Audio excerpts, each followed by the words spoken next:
You are listening to GeekFest Rants on the IC Robots Radio Network. You have located GeekFest Rants, the entertainment podcast for genre geeks like you.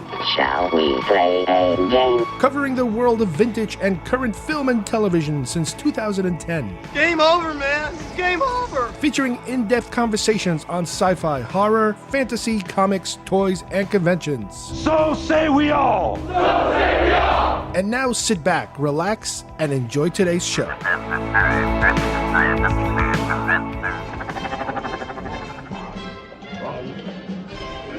Hey, we don't serve their kind here. What? Your droids. They'll have to wait outside. We don't want them here. Then why don't you wait out by the speeder? We don't want any trouble. I heartily agree with you, sir.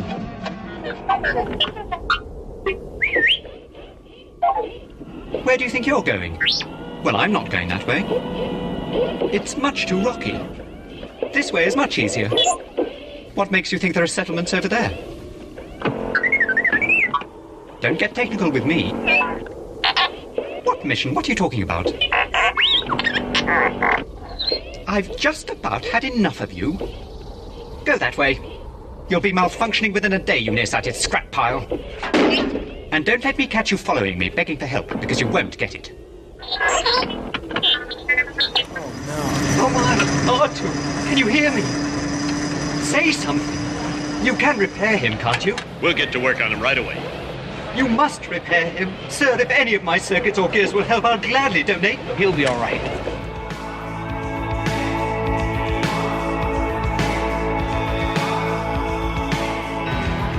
Hi everybody and welcome once again to GeekFest Rants. My name is Carlos Perron and today I have Steve Folks joining me to discuss another Star Wars topic that we were thinking about, and that is, are droids considered to be slaves in the world of Star Wars?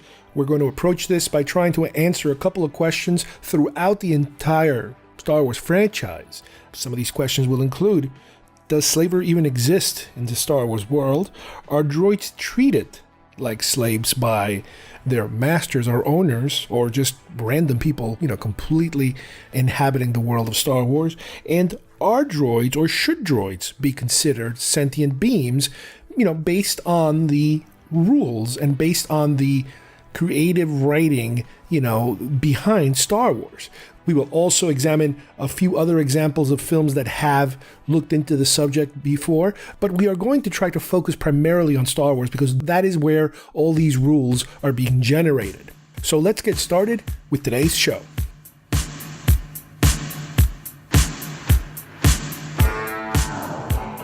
What did I teach you? You are the Duke of New York. You're a number one. You will not laugh. You will not cry. You will learn by the numbers. I will teach you. Can you dig it? Open the pod bay doors, Hal.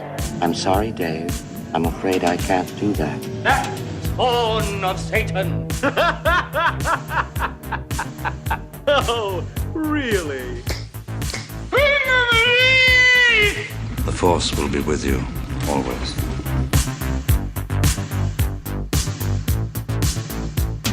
Okay, everybody, joining me once again, I have Steve here with me. Hi, Steve, how are you? Hey, Carlos, how you doing? Well, today we are going to tackle a subject that kind of came out of nowhere very recently. I forget exactly what it was. I was on Facebook and some of my crazy Star Wars toy collecting or podcasting or some kind of Star Wars group, and people are posting questions, like conversation starters type of questions. What would you think of this? And what would you? And I was like, I started to think about that scene where in Star Wars, A New Hope, where the droids are walking into the cantina and the bartender is like, "Hey, you're droids, they can't come in here." And he looks like, "What?"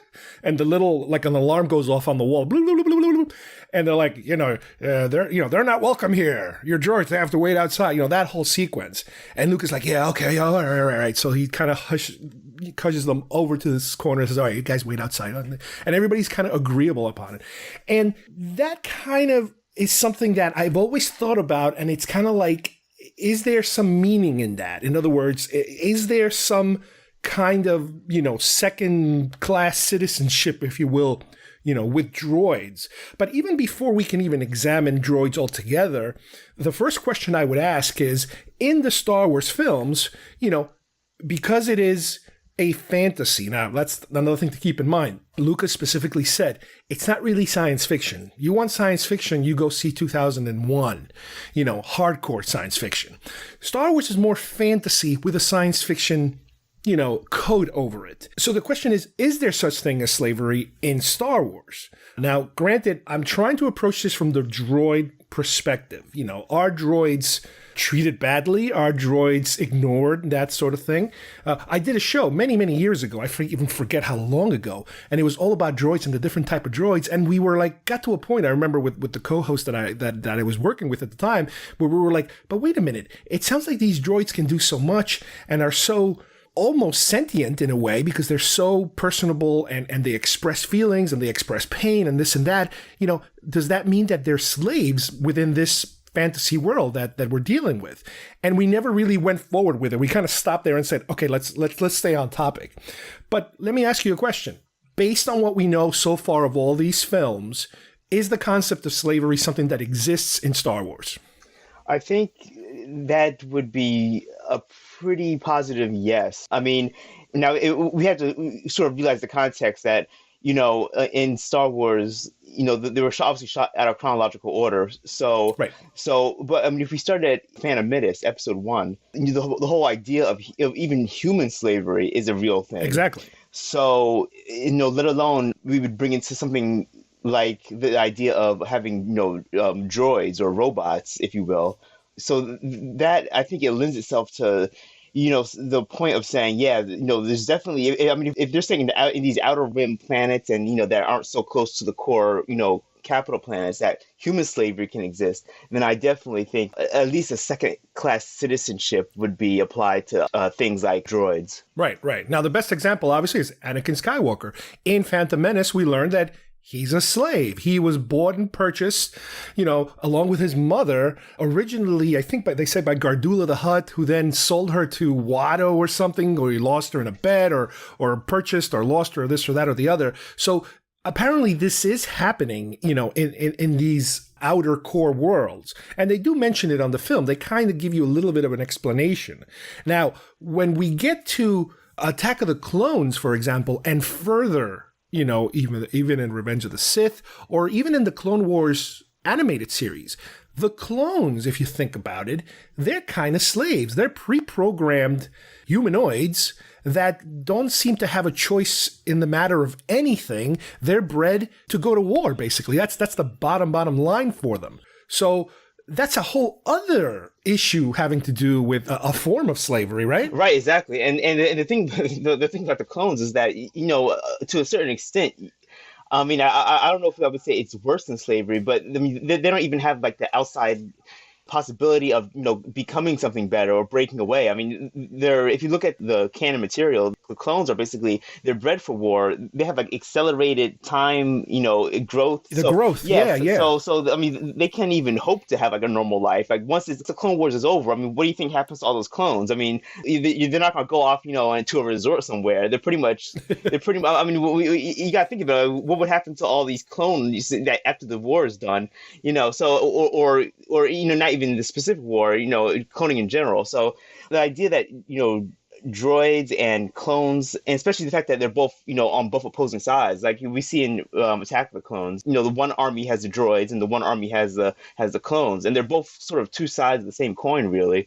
When you think about it, they're both using, basically stand-ins for real soldiers. For their own people, right? They're surrogates. Yeah, pretty much. Well, the other thing about the clones is that, I do remember there were a couple, not a lot, but a couple of Clone War episodes, where there's even a clone that's considered to be a deserter.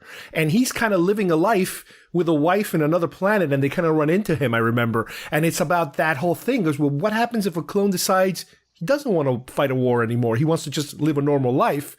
And even for the Republic, the good guys, it is considered to be desertion. So that was an interesting concept to be thrown in the mix. Right, yeah, and again, not to get off on a tangent here, but that's why I really appreciated the Clone Wars, the animated series, because if the movies were like the overall meat and potatoes of the Star Wars story, the animated shows and we have, like in the books and everything, they can really dive into those type of stories and tackle stuff like, which they didn't really do, but tackle stuff like slavery and the side topics. Now, the other thing we do also know, again, not necessarily from directly watching a movie, but from some of the EU material. Now, granted, I don't like to go crazy on EU because if you go so deep into EU, and I know there's the old EU that is not considered canon anymore, and I know there's the new EU that is considered canon, but there has been a very long underlining current here where it is kind of believe that the Empire likes to use non-humanoid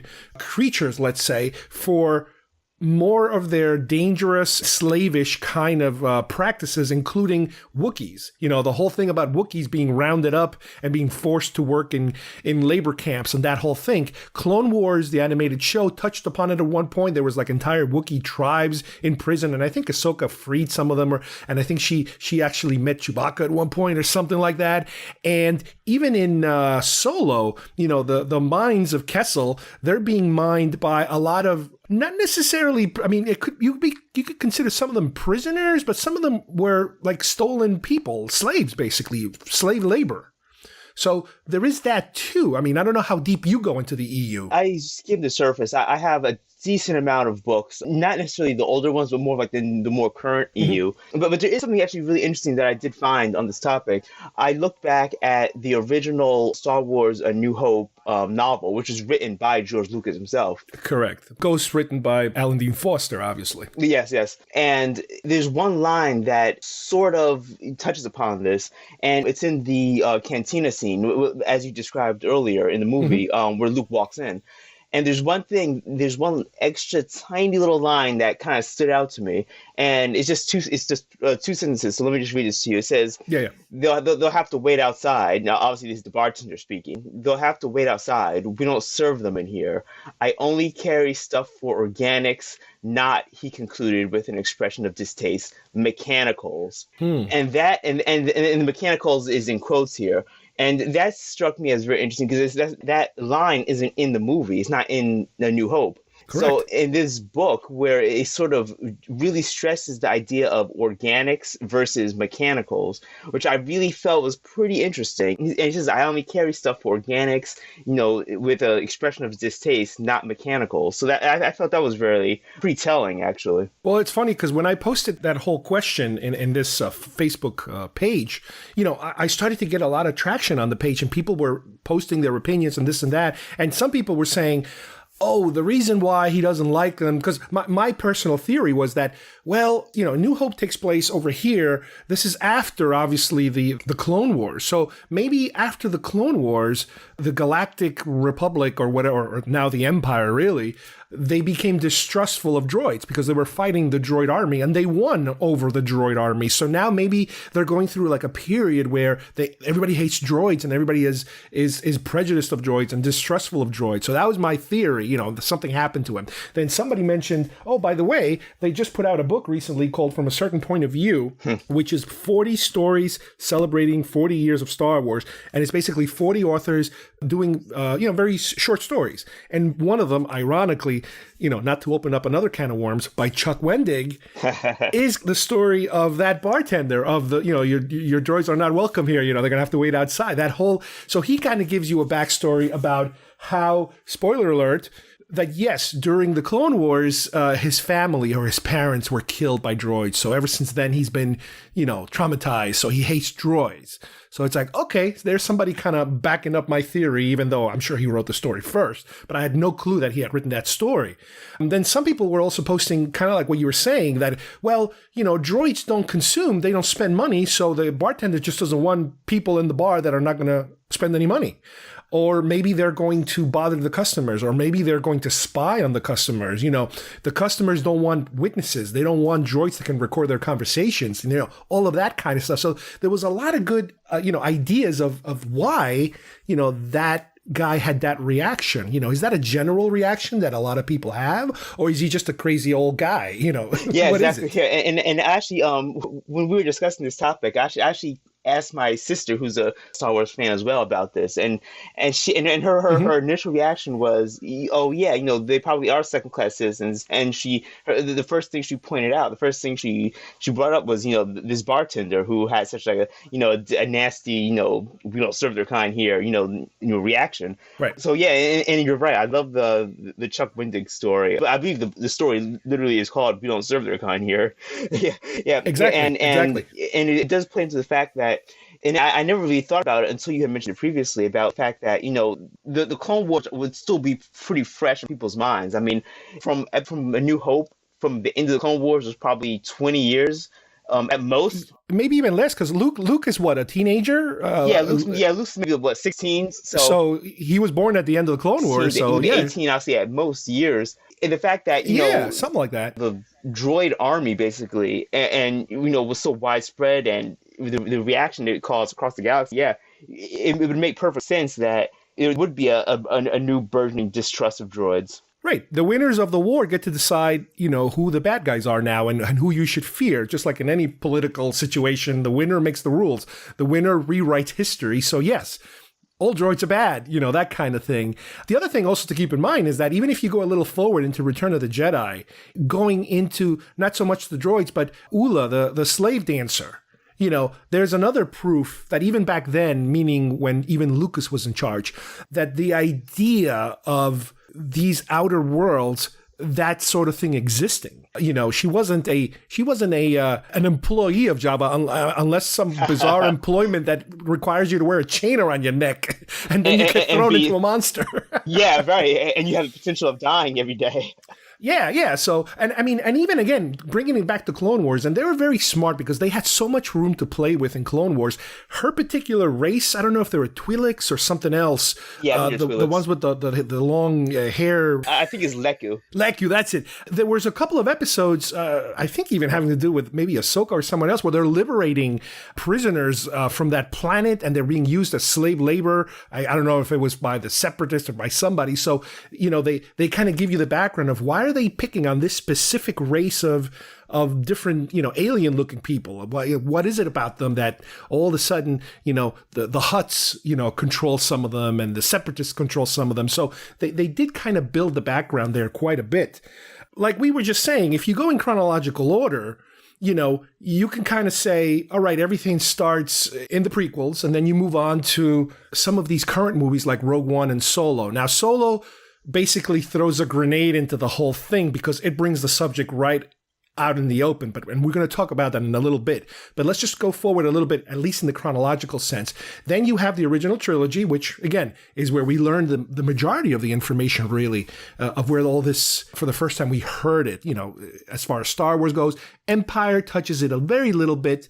Jedi touches it a little bit, too. And then you move to the current films, where for the most part, at least this current trilogy seems to kind of ignore that subject altogether. It does gloss over the topic of slavery itself, but it then kind of shifts focus of doing human and droid slavery, and it opens up the topic of something like the whole Canto Bight scene with liberating the imprisoned fathiers, the horse type races. I mean, there always is some sort of downtrodden race or species. Even in the newer ones, they seem to have some sort of and even in Force Awakens, Rey, she wasn't a slave per se, but she was definitely living with now his name is going to escape me. Uncle Plot, Uncle Plot, yeah, Uncle Plot, right. And it's almost like indentured servitude type of scenario. It's not legally slavery, but it's like your entire life is, it's like you're working for the company and you have to shop at the company store and you have to sleep in the company hotel and everything is the company. So this guy basically owns everything that she needs. Right. But here's the thing that I find interesting is that the first thing we have to kind of also figure out is, is there a legitimate beef with the way that droids are being treated? And we do see many examples. Like I said, I'm going to go through them. But the question is, if droids are just machines, then you can do whatever you want with them. You can turn them off, you can turn them on, you can treat them bad, you can treat them good. It doesn't really matter. But the question is, are they sentient or not? Now, Star Wars, tippy toes, asks a few questions, but really doesn't dive deep into them.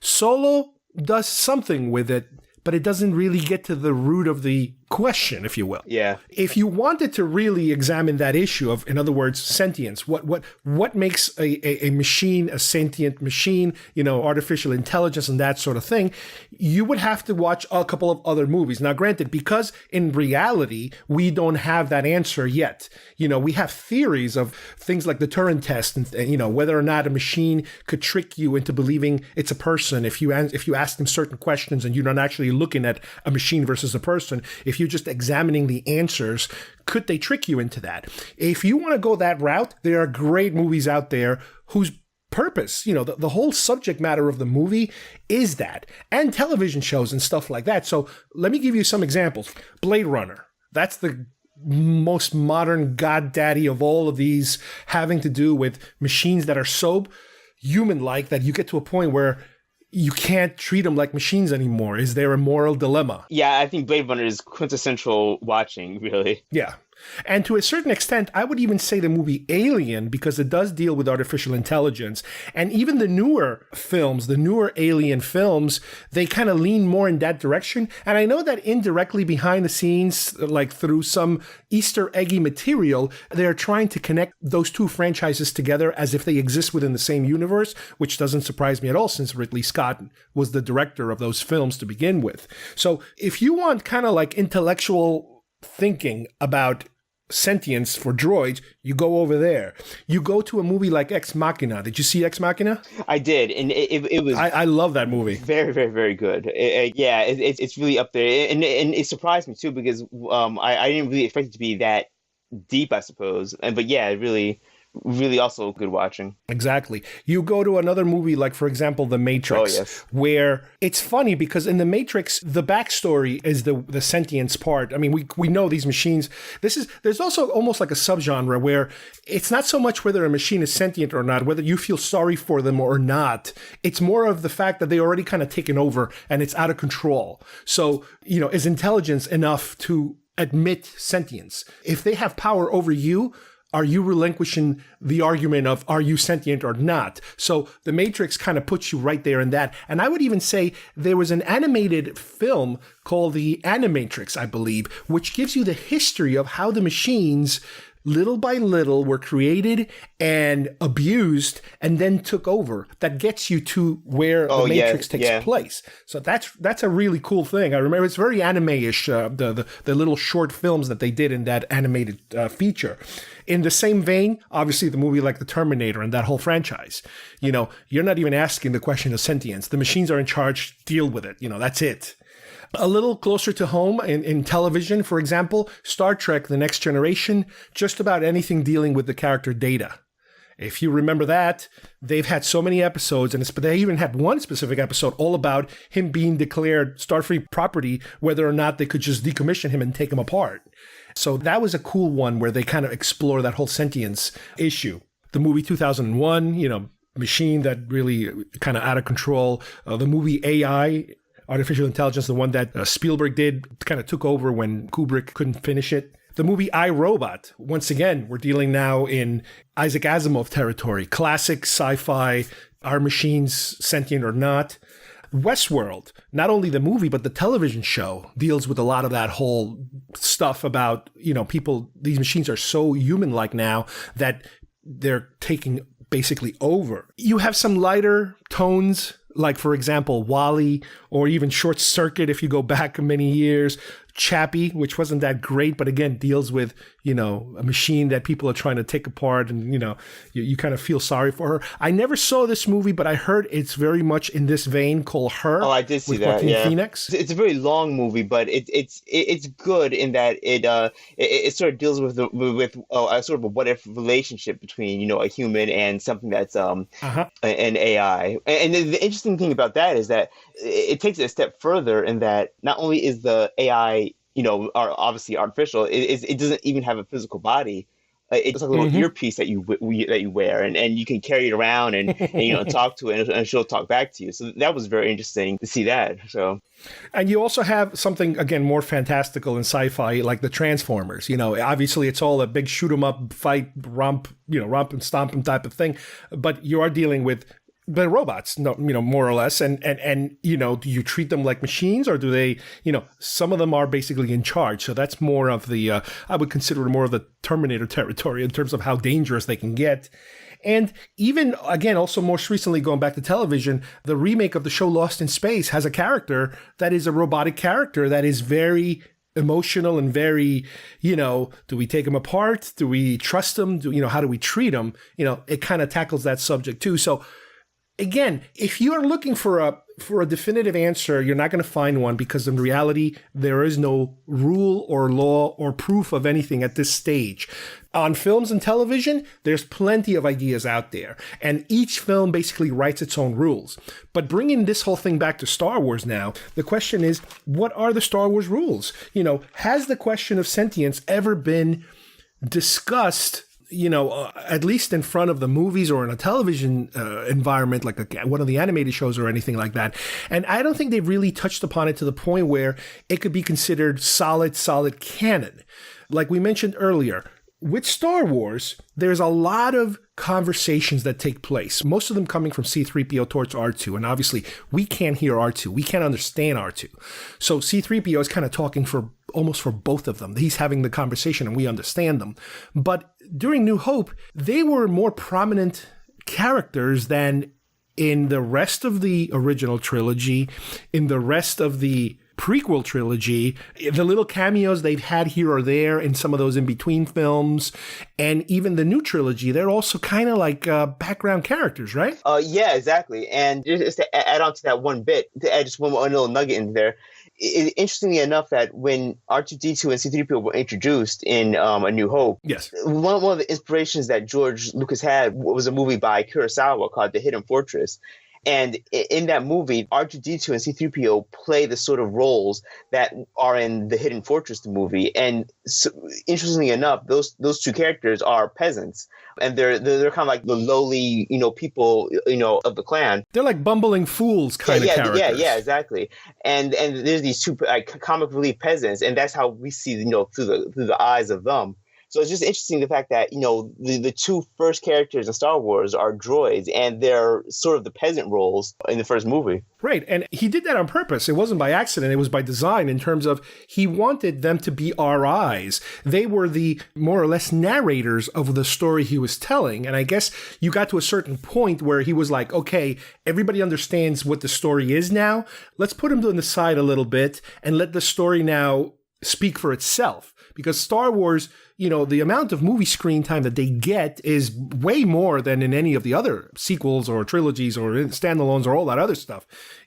It's kind of there. And let's go through a few of the interactions that they have. Because in other words, what would prove to us, again, not in reality, but in the Star Wars world, that these beings are sentient beings? So, for example, what would you say? I would say things like, for example, okay, they can think by themselves. They have intelligence. They can suffer pain. They can express joy, express pleasure. They can be scared. They can be happy. Can they lie? Can they hurt other people on purpose? All of those things that would associate, a human being, for example. Now, granted, we're under the impression that in Star Wars world, creatures have all the sentient rights, more or less, than a human being would have. Now, granted, the Empire might not feel exactly that way, but it is kind of understood that creatures are creatures. Whether you're a Wookiee or a human or whatever the heck you are, you're like on one side of the table. The question is, do droids also, or do certain droids also belong there? Right. And also the ability to kind of reason and to look at a situation and see, options and be able to reason out which one is the better path for itself. and I guess quote unquote its master, which is a word that we hear a lot in coming from droids, right, where they say they refer to their owner as a master, which is a very well, that's a loaded word based on our own personal history. Yeah, exactly. But at the same time, you've got to remember, Jedis also have, and this is because of the I guess the Japanese influence of the characters, they have this master-apprentice also relationship, which it's not meant to be ownership, it's meant to be a teacher. Your master is your teacher. Right, good point. Again, like in Japanese historical hierarchy, I guess. Another thing that you can throw into the mix of whether sentience or not is the ability or the desire to believe in a higher form, in a god or something, or some kind of spirituality. Is that also a characteristic of sentience? I don't know. It could be. And so let's examine, all these different examples that I've written down here, from just droids, and how they're interacting. For example, as soon as Star Wars starts, C-3PO is talking to R2 and he's talking about how he's like, oh, we're going to be destroyed for sure. This is madness. We're doomed. He's expressing fear as far as I'm concerned. We'll be sent to the spice mines of Kessel and smashed into who knows what. Again, this is complete fear. He's afraid that he's going to be destroyed. So you can kind of say, all right, there's something there. He's constantly complaining. We seem to be made to suffer. It's our lot in life. Okay, complaining, upset. When they actually reach Tatooine, what's really interesting, and to me it's another sign of that, is that R2 wants to go one way, C-3PO goes the other way. They argue about it, and they go in two different ways. So it's kind of like they're not unified, even in their own programming or in their own mission. Now, granted, R2-D2 has a specific mission, but the fact that they are not subservient automatically to each other, to me, tells me that there's something more going on here. Oh, yeah, definitely. And it points to the fact that, when you think about it, if we're looking at the more practical side of it, these droids have to be programmed somehow. So they have to follow some sort of coding. So someone has to have applied this, I guess, if then type of, programming to them. So, is that all they're doing? When C-3PO expresses fear, is he genuinely afraid, or is he reacting to his coding, saying that this situation is dangerous, let me express fear? Or is it more the front lines of, he wants to, self-preservation, he wants to preserve himself as like his number one goal. So it's very odd to see, what is it, are they actually following just programming that someone, gave them, or is it sort of a self-independence of emotions and everything? The problem is that you can even make that argument. I mean, again, I don't know if in Star Wars world you have the scientific ability to determine whether a human being is being brave because he is programmed through his DNA to be brave, or because that's a choice he made. He flipped the coin and said, scared or brave, coward or bravery. And he goes one way or the other. But you could say, well, this guy's always, whenever he gets into that kind of conflict, he always goes in that direction. You can anticipate how a person will react, but in a way you can kind of say the same thing with the droids, is that they've been programmed a certain way, but what happens if they do something unexpected? A person can also do that. Right, and that's true, because, if we were to suddenly see C-3PO, who's, no offense, known for his cowardice, if we were to see him suddenly, brandish, like a weapon and go out charging, which actually now I'm thinking about it, we did see that in Attack of the Clones, but if we were to suddenly see him, do something completely out of the ordinary, it would kind of throw a wrench in it, saying, okay, well, is he reacting from programming, or is he making his own decision? Right. Now, when they split apart and they go two different directions, C-3PO kicks R2 and says, yeah, you go that way, and gives him a kick. And it's like, why would a robot kick another robot in anger? What can you robotically accomplish by that? What can you logically accomplish by doing that? Absolutely nothing. That is a hissy fit. That's what a little kid does. So it's another weird trait that doesn't really fit a robot. It fits more of a person, throwing a tantrum. He's calling for help when he sees the Jawa sandcrawler. He's like, hey, I'm saved. Again, he's always scared. What's interesting is also the Jawas put a restraining bolt on him and R2-D2 also, which is a way of keeping them subservient, to keep them from running away, from being able to shut them off easier than, I guess, finding the secret button that's, I guess, behind his neck or something. Or this way they don't run away. So that's another kind of typical, you could say, a way to keep your slave from running away property, from you. Yep. They do make a special point about that. And it's funny because the restraining bolt is something that I then started looking around, and it doesn't seem to show up later in the movies. It kind of goes away. So it's something about the Jawas, because of their particular occupation, which they're really junk dealers, but they're dealing with robots too. So it's a combination of like slave masters and junk dealers, something like that, which is bizarre. When they're inside the sandcrawler, he even asks R2, he says, do you think they're going to melt us down? Again, he's terrified. They're brought to be sold at a block, an area where they stand them all up and they're trying to sell them to the Skywalkers. And to Uncle Owen, it's almost like he's buying there's a couple of new cars out there and he's trying to figure out which car best fits his needs. Yeah, and that's an analogy that comes up a lot. And, these droids are basically appliances, really. They're the toaster ovens or cars or, just everyday items to the people of this world, which is basically, they're just property. And that's why I'm saying with the restraining bolt, because, to them, it's just, property to be traded and used. Right. Luke, on the other hand, seems to treat them a little better. Now, he kind of goes along with the rules of the environment, let's say, of, yes, yeah, come here. Okay, we got this one. I got that one. That one's broken. Give me that other one. But he seems a lot nicer, a lot friendlier to them than some of these older people that don't really care about him. But here's a line that's really interesting that I found. When C-3PO is getting his oil bath, and he's like, oh, finally, I feel so much better now. He goes, thank the maker. And it's like, the maker? Wait a minute.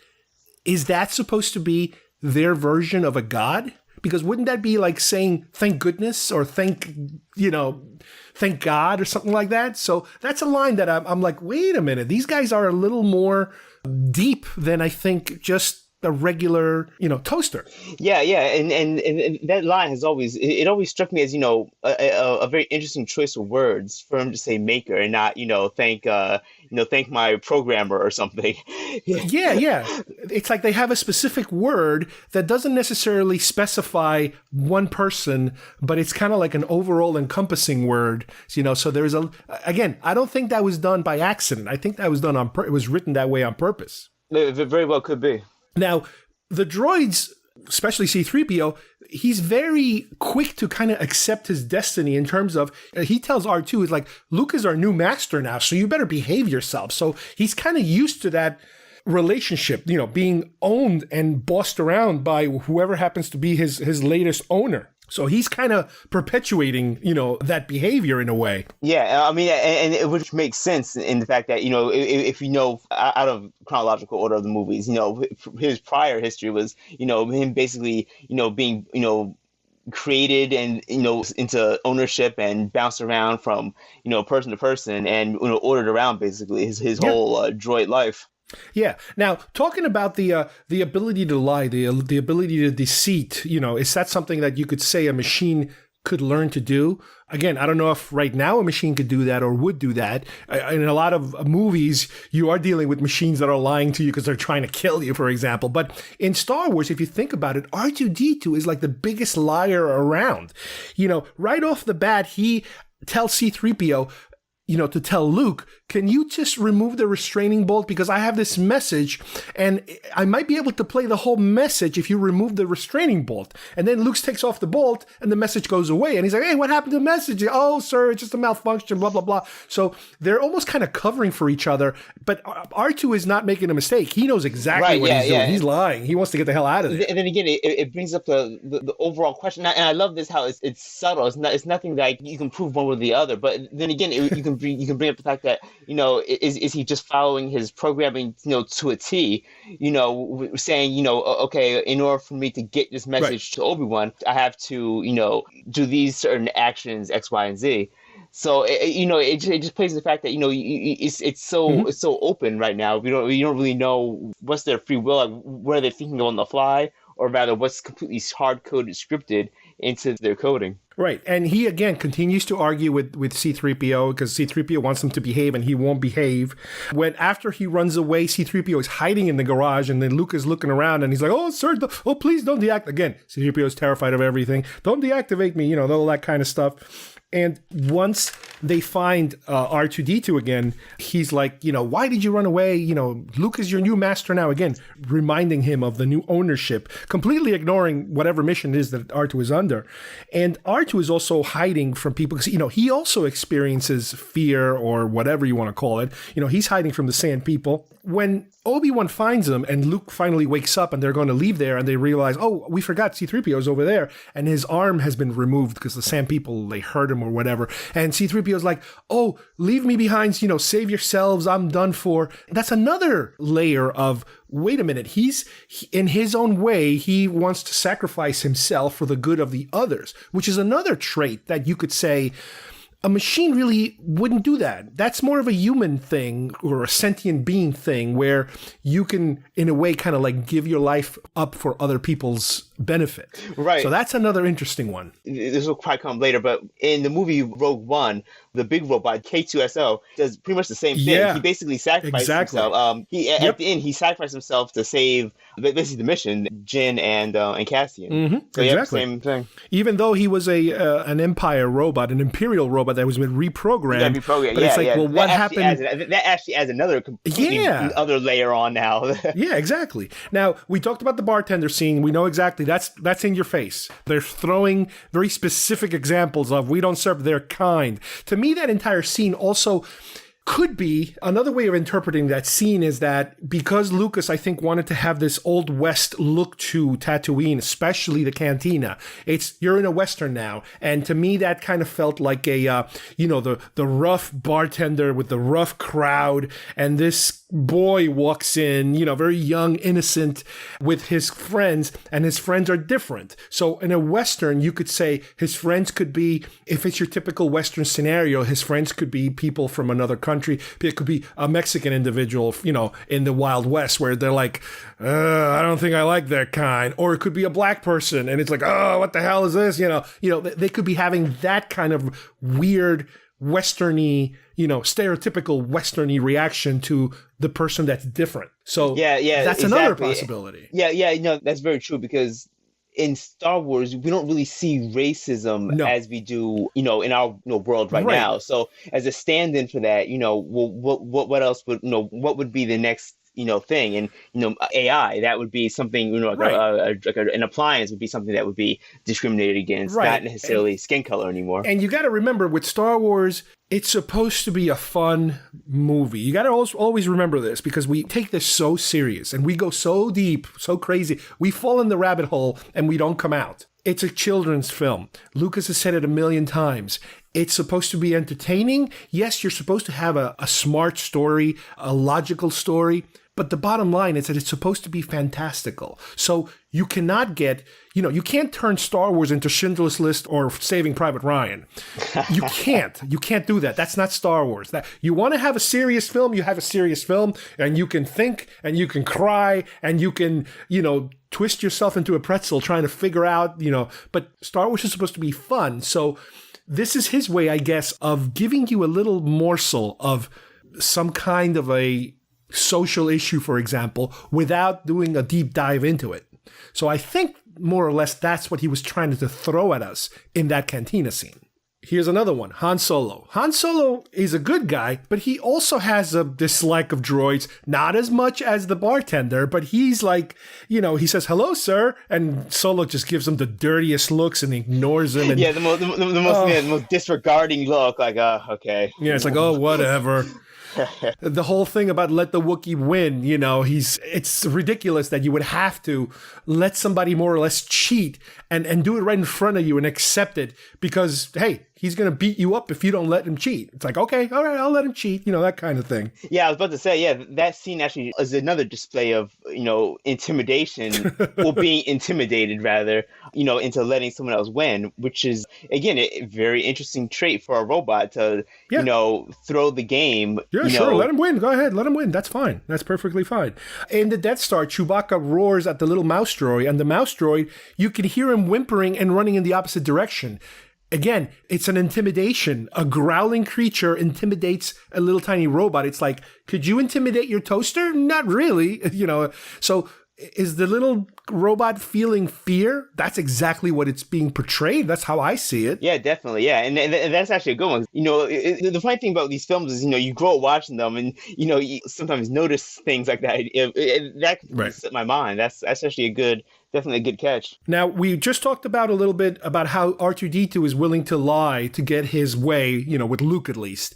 After the droids are discovered by the stormtroopers hiding in the closet, C-3PO comes out and he's like, oh, they're madmen. They're heading towards the detention block, which you could say, okay, he's kind of saying the truth. He's telling them the truth, because he's telling them to go exactly where they are going. Granted, they've already been there and done whatever they did. And he's like, but my little friend here, all the excitement, he's blown a circuit or something. I'm going to take him to maintenance now. So now C-3PO is lying. So it's like, wait a minute. C-3PO is also capable of lying to save his skin, basically. And they do it. They get out of there. They get out of that jam by lying. Yeah. That's a pretty blatant, lie. I don't think he was even trying to cover it up. Yeah, basically he's, saying, okay, you got a contingent of armed guards here. I'm going to say whatever I need to save my programming and continue on with the mission. So, well, he even asks Han and Luke. He's like, "Sir, what do we do if they come here?" And they're like, "Well, close the door and hope they don't have blasters." They really didn't give him much to go on, so they're like, "Oh, I don't know. What are we supposed to do?" When they're all in the garbage compactor and they finally stopped it from, R2 stops it from crushing them, and they can hear them screaming in joy, but C-3PO thinks that they're screaming in agony, and he's like, "Oh my God, what have I done? This is horrible." He's completely entrenched in grief. And again, another example of feeling bad, having remorse, Yeah, and I think his exact line was, "Curse my metal body, I wasn't fast enough." Again, curse my metal body. That's a pseudo-religious thing, It's like, that's interesting. Yeah, when you bring in the word like curse or something, that's saying, that's implying a lot of other outside factors. So very interesting choice of words. Also, before they go on the bombing run, C-3PO is very worried for R2-D2 not getting hurt, which again, he spends the 3/4 of the movie fighting with him and arguing with him, and now he's very worried about him. Oh, don't get hurt, just come back, make sure you come back to me, that kind of thing. It's like, oh, that's weird. And during the battle itself, he's all fidgety and, oh, R2, and then when they come back, which R2 got blown up, but he's still kind of functional, more or less, and they're going to repair him, he's like, "Sir, I'll gladly donate any parts, to save him." Again, he's willing to give of himself for someone else, this time not a person, but another droid, which is, again, another characteristic that, could kind of tilt the needle into the sentient part as far as I'm concerned. Yeah, interestingly enough, when they do come back and R2's completely fried, C-3PO is like beside himself, emotionally distraught, you can tell. And they're all ignoring the rest him. Of them, the rest of them are like, "Oh, I'm sure he'll be fine. I'm sure." Yeah, don't worry about it. Whatever. And they go off and have a grand old time. Exactly. They totally blow him off. The droid is basically dead. I know. Obviously, at the end, he comes back all new, clean, and all new parts and everything. So it's like, shiny. Okay, that's cool. Now, let's jump over to Empire now. Now, Empire does something in the beginning that's kind of unusual that we haven't seen yet. Well, you can kind of say that. The first droid that we're introduced to in Empire is a probe droid. And a probe droid's a funny droid because I never really understood a probe droid until I finally watched Rogue One.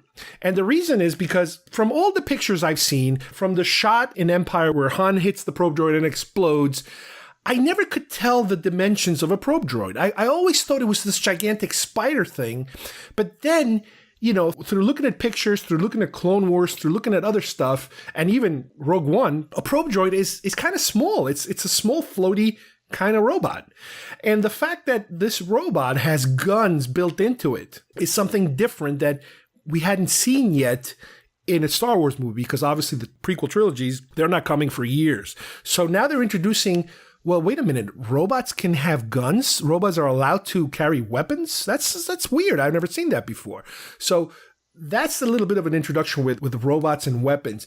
However, we did also have the interrogation droid in A New Hope that comes floating to kind of inject Leia with something. So can you kind of say that the interrogation droid is a sentient being, or is it more of a device or a toaster?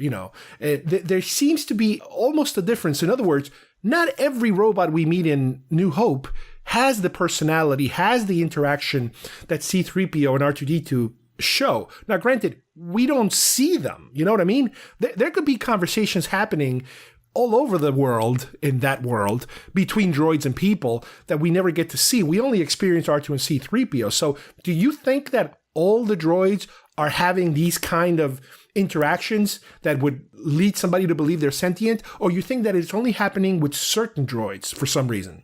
No, I think it's certain droids, because I can't really fathom having a conversation with an interrogation droid. I mean, it'd be a one-sided conversation, with me spilling my guts to it. But, well, remember, C-3PO is a protocol droid. His whole purpose is translation and interaction with other beings. So that's his thing. Right. But even R2, who is not a talking droid, he also shows a lot of emotion just with his beeps and his actions. Right. Now, this is probably more EU than what's actually seen on film, but later on in Empire Strikes Back, where we see the lineup of bounty hunters, there's one bounty hunter, IG-88, who is a complete droid, but he's an assassination droid. So I mean, in the EU, he actually does have. He actually thinks he's very much conscious. So, and that brings up another thing. Like some of the droids that are weaponized, like the probe droid, like you said, I can't really say that they have any sort of personality. Where I don't think they have any sort of consciousness going on. But on the other hand, you have IG-88, who is 100% conscious, and he makes his own decisions, and he has his own story. And he's a droid, so there definitely are these conversations that are probably happening. Not just with like droids like C-3PO, but other droids that are allowed to have weapons, but they do have like a higher consciousness to them. I would take it as far as also 4LOM, because in that bounty hunter roster, you also have one that has a protocol body, but kind of like a bug head. I think he's a robot because, again, his designation is 4LOM. Those are letters and numbers that are usually assigned only to droids. So, yeah, that's another, monkey wrench. And it's like, wait a minute. These guys don't work for the Empire. These guys don't work for the Rebels. They're independent contractors. And how did they give them so much authority to carry weapons and to act like a bounty hunter? So it's like, what the hell is this about? And what do they do when they're not, like when there is no bounty to be had? What is it these guys are doing? I mean, are they just walking around aimlessly? Really, the question is, what do droids do if they don't have a master? So, and what do they spend their money on? Yeah, right. Exactly. Do they get more parts for themselves? Get that oil bath, better weapons. You get that chrome, those chrome rims on. Who the heck knows? But again, like I said, in Empire, again, not like New Hope, there's not as much information because R2 and C-3PO kind of get relegated to the background. And the majority of the interactions that we see, they're really punchlines. Anything C-3PO does is a punchline. Han Solo wants him to shut up, so he kind of covers his mouth. And he's like, blah, blah, blah, blah. He shuts him up that way. When Luke and Han are out there, especially Luke in the snow, R2 is worried about him. And he's jittering, and he's with the little, he's got a little radar going. He's worried about Luke. And again, you start to see now what we consider emotions coming from even an astromech droid, which is even a protocol droid.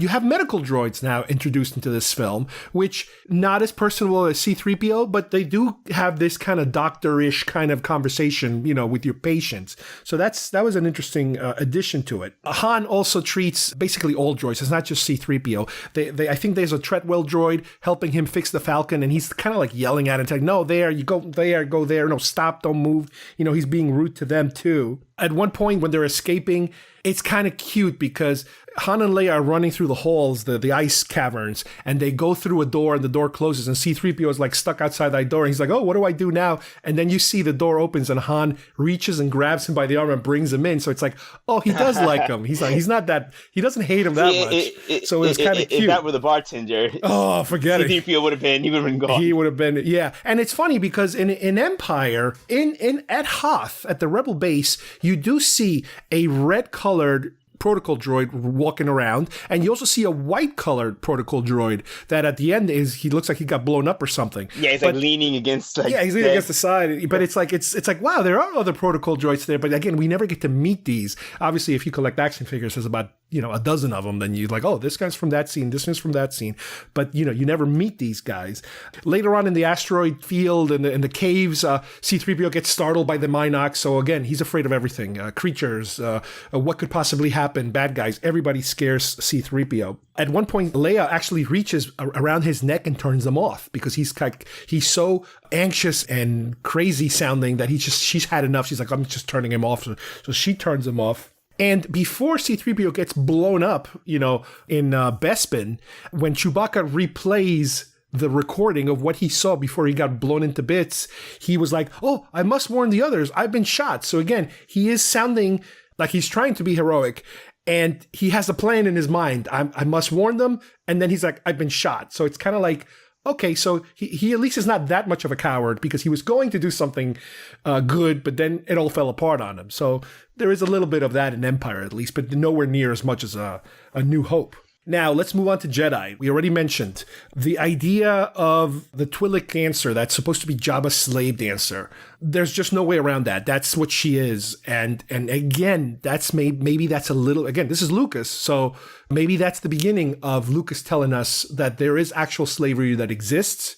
We're not talking about droids anymore. We're only talking about actual beings now, non-human beings, but they are doing that, at least in this part, of the galaxy. Luke presents through the hologram Jabba with two gifts. These two droids, they're for you, your exaltedness, all that stuff. So they're being treated, again, like property, like they can just be given away to people and that sort of thing.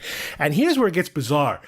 The torture droids. Yes. We get to go to the catacombs of the Jabba's palace, and there are droids torturing other droids, and those droids are screaming in pain, and you're like, what the hell is this all about? I'm glad you touched this because I was going to bring this up. And and not only are they torturing other droids, but there seems to be a definite hierarchy of droids. I don't know if you noticed this, but there definitely seems to be, even the droids are like subdivided now into sort of like a hierarchy of sort of like a master and But it seems to me like it's a predetermined hierarchy. In other words, it's not like these models are better than those models. It's whatever Jabba decides, whoever he decides to be the boss, right, that's the boss. Because the Gonk droid is being tortured, and then they're like, oh yeah, our last master translated wrong, and that's what happened to him. And then they cut to a shot of what it almost looks like a medical droid being eviscerated, and it's like, why would you need to eviscerate if you could just turn off the droid and it's over, but there's some psychotic logic in putting them through pain, and the fact that they can feel pain is another bizarre thing. It's like, wait a minute, droids can actually feel pain? It's like, I never heard of that before. So yeah, that's kind of weird and kind of dark if you think about it for a kid movie to see that sort of thing. But in a way, here's where he can kind of get away with it.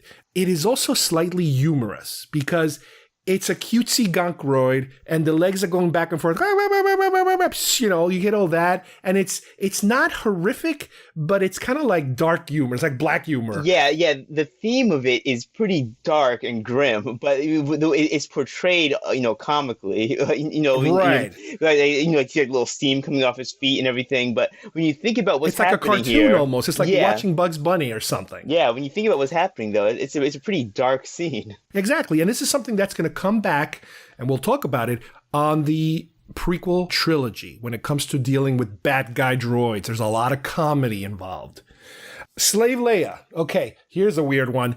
I guess we are also introduced to the concept that Jabba will take anybody as a slave at this point. It's not just the Twi'leks. Now he's willing to take he decides he was going to take a human slave. He's going to take a human slave. Okay, fine. He's the boss. That's what he does. So Again, does that mean that if the good guys lost, Leia would be his next dancing girl, on the roster until he throws her into the Rancor pit? Is that how it works in Jabba's world? I guess that's how it works.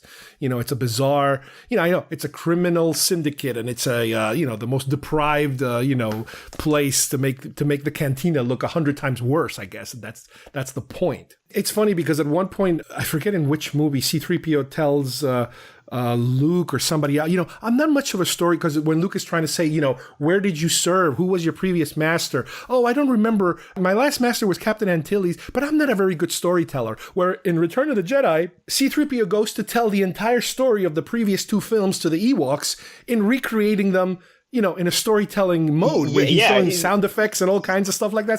So he's lying again. Now we find out he was lying to Luke. It's not that he didn't remember. He just didn't want to tell him. Exactly. And that always made me chuckle as well, because then we see him, talking to the Ewoks, and he's like sound effects going on, like everyone's enthralled with his story and everything. Yeah, it's like, wow, where did you get this from? During the Ewok attack, they are the bait that initiates the counterattack from the Ewoks. So they are kind of involved in the battle. Granted, C-3PO is not shooting at anybody, but he kind of voluntarily is the bait that says, hey, over here, I'm over here, come and get me, I surrender, or something like that. And that's what initiates that Ewok battle at the end. So yeah, again, as you could see, not as many lines, not as many examples, but they do continue with all of this little examples of how, I would consider them to be, leaning a little more towards sentience.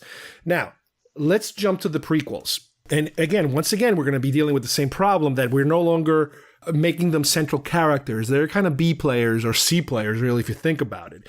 And one of the biggest reasons, I think, it's because Lucas decided, like you mentioned earlier, for the prequels, that he wasn't going to pursue the whole droid sentience slavery issue, because he had bigger fish to fry, and that is people. He can now introduce actual slaves into the story, and that is the backstory of Anakin. The whole thing about him, him and his mother were owned by a Hutt, and then they were sold to Watto, and blah, blah, blah, and all this stuff. So that all kind of goes in the background. We do meet other droids. There's the TC-14 protocol droid that has a female voice in the beginning that is there to serve drinks to the Jedi, and then the Nemodians attack, and the droid she's not very aggressive. She's just there to serve drinks and then get out of the way, basically. So there's not much there for her to do. Yeah, pretty much, yeah. One of the things that they introduce in this film is a lot of droids, because we're dealing with the pre-Clone Wars and how the Clone Wars actually happened, and we basically understand now that the bad guys, or the manipulated bad guys, have a robot army. So all of these battle droids, all these different versions of battle droids, which later in the other films they get even super battle droids, and this the kind of battle, and that kind of battle droid. But the typical battle droid, they kind of turn them into these funny, kiddie-ish, very, again, Bugs Bunny, Wile E. Coyote kind of silly robots. Because, and again, my theory, you tell me, but my theory is, can't do Saving Private Ryan. We can't have people's arms blowing off and blood spurting everywhere. You got to keep it light. So the only way to do a mass extermination of droids is to make them very, robotic and non-human. In other words, strip away from them as much as possible of any of these qualities that we just discussed from C-3PO and R2-D2, and just kind of make them funny.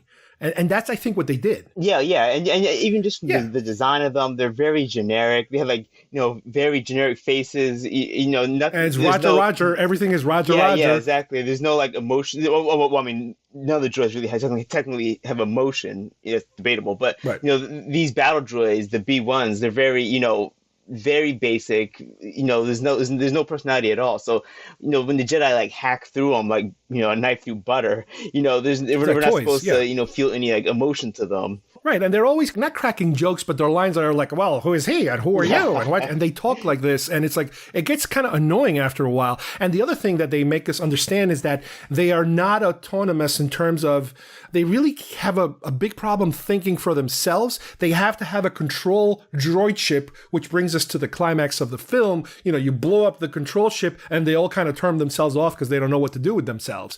And as opposed to regular droids that we've seen where they're not really directly controlled by any master control room.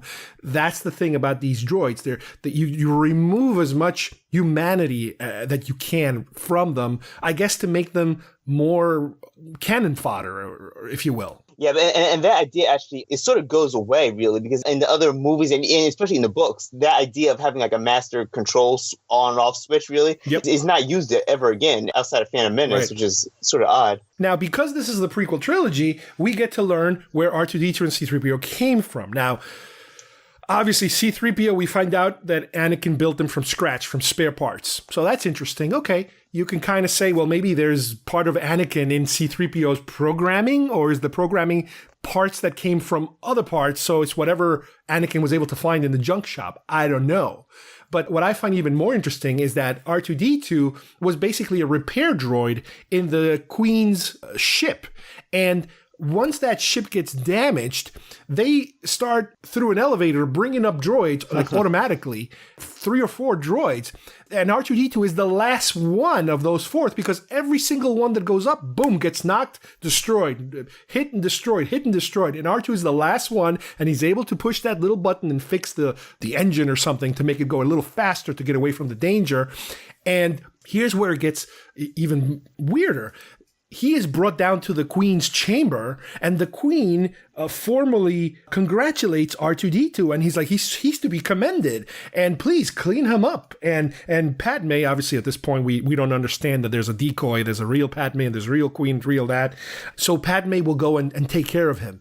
So I don't know, was that the decoy reacting in a bizarre manner, or was she reacting in that bizarre manner because Padme had asked her to act in that bizarre manner? Yeah. And, you know what I mean? And that could bring up actually another point where that was like an Imperial ship where it was like or the Empire didn't exist at the time, but I'm sure the reaction and the tolerance of droids varies from planet to planet.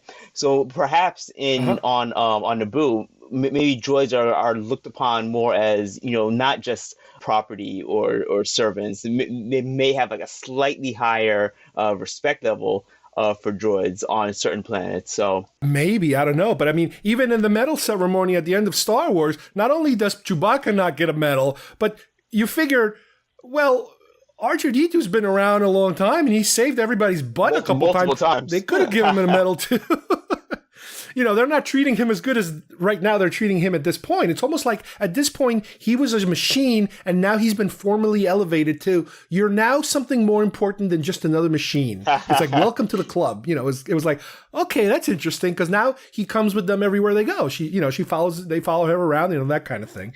So that's an interesting thing to have. And again, because I started getting kind of crazy paranoid, I keep looking for restraining bolts. He does not have a restraining bolt. They don't have a restraining bolt on him. So he's kind of like a willing robot that's willing to do his job, or whatever the heck his job happens to be. Now, I wonder, you bring up a good point about the restraining bolt. I wonder if the restraining bolts came about after the Clone Wars. Is that something maybe that was then not required, but maybe in higher demand, because people were so paranoid maybe about droids, sort of coming, out of nowhere and attacking, from this fear of the Clone Wars. I wonder. I don't know, but I mean, like I said, I started looking specifically at every single shot that I could find of the original trilogy, and I could not find restraining bolts anymore. And then I looked at the newest trilogy, and I still don't see restraining bolts. So, yeah, maybe that was just a leftover, crazy thing. Or maybe, who knows, maybe it's just a Jawa thing. Maybe they're just psychotic or something. Yeah, it could be. Yeah. The other thing,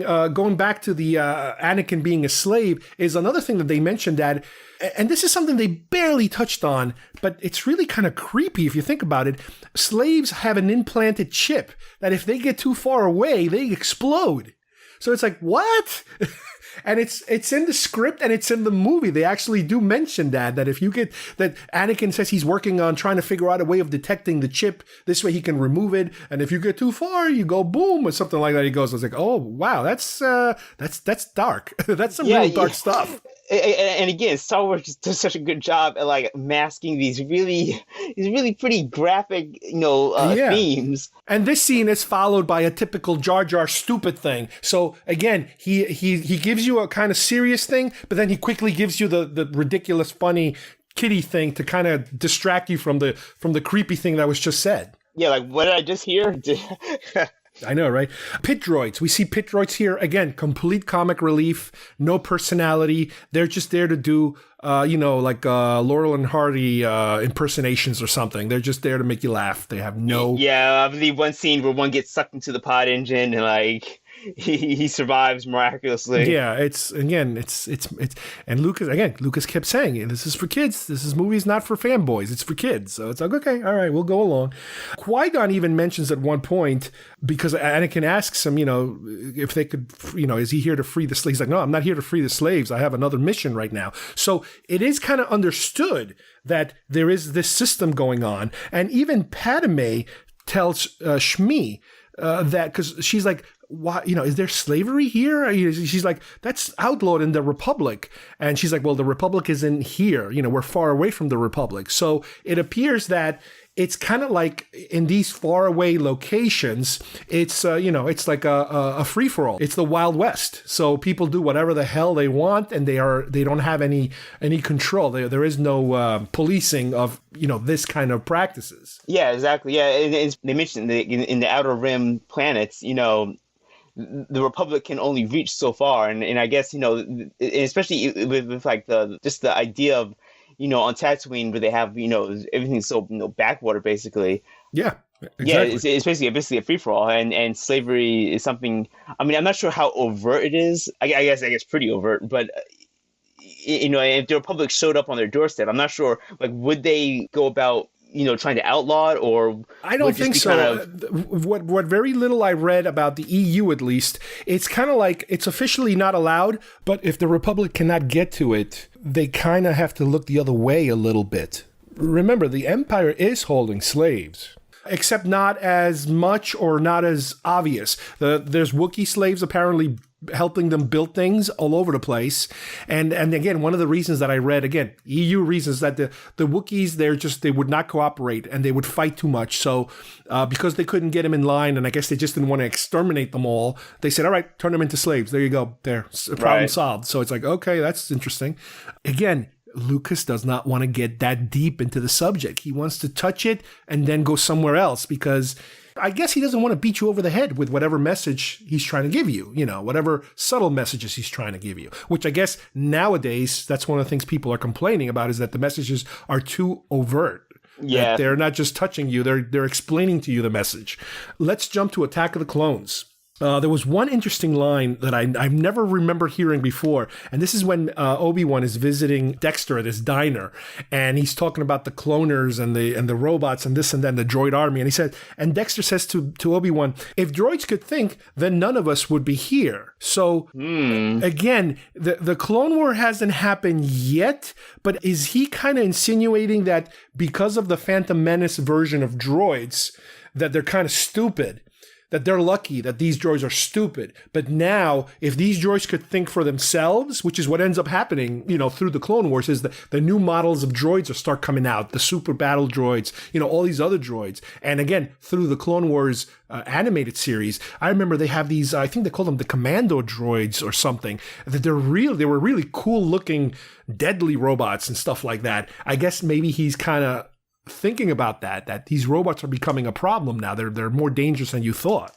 Yeah, and it also plays to the fact that I guess in his environment, all he sees is because he works in a diner, so all the droids around him are servants, server droids. Yeah. So and I'm guessing battle droids and droids that would have to make decisions for themselves probably wouldn't have been seen at this time. This is Clone War, on the heels of the Clone Wars. So right. That sort of technology probably wasn't widely seen. So yeah, it definitely makes sense. And as we said before, the whole subject not only of slavery of humans and other beings then gets even bigger by the introduction of clones, the slave army of clones. So that's a whole other thing to think about. So now you really don't have that much room to think about what's happening with these poor droids, because there are so many other worse problems that you're thinking about. Like, well, this is a bigger problem than that problem, so let's think about this now. So yeah, they're throwing quite a lot of information at us. What Shadow, we then find out, because Anakin is looking for his mom, apparently he sold Shmi to Lars, who ends up being the father of Uncle Owen because of his marriage, of his earlier marriage, I guess, before he married Shmi. Obviously, Shmi gets taken by the Sand People. She dies. Anakin loses his mind. So it's interesting, again, that we're being told that somebody bought her. Another human being bought her, and then he fell in love with her and married her. So it's interesting that kind of thing could happen in this, under the rules of this weird world that we live in, with Star Wars. There was a bizarre quote, if you remember, when C-3PO is inside the droid making factory, where he sees all these droids being manufactured, and he says, "Machines making machines, how perverse." So it's like, so that was a surprise to him. So how, where does he think droids come from? If they're not coming from factories, Right, it's kind of weird. Well, which sort of touches on the point we made previously about him saying "thank the maker." Perhaps he has no knowledge of how droids are made. Perhaps he thinks it's their equivalent of the stork brings babies. Pretty much. And now the curtain is revealed, and he sees, mass production of battle droids. Is this the maker? Yeah. Well, because remember, that factory is not a human factory. It's a Geonosian factory, but it's practically being run, it's automated. Even though there are some of Geonosians flying around there and stuff like that. But the machine themselves is completely automated, the process. Yep.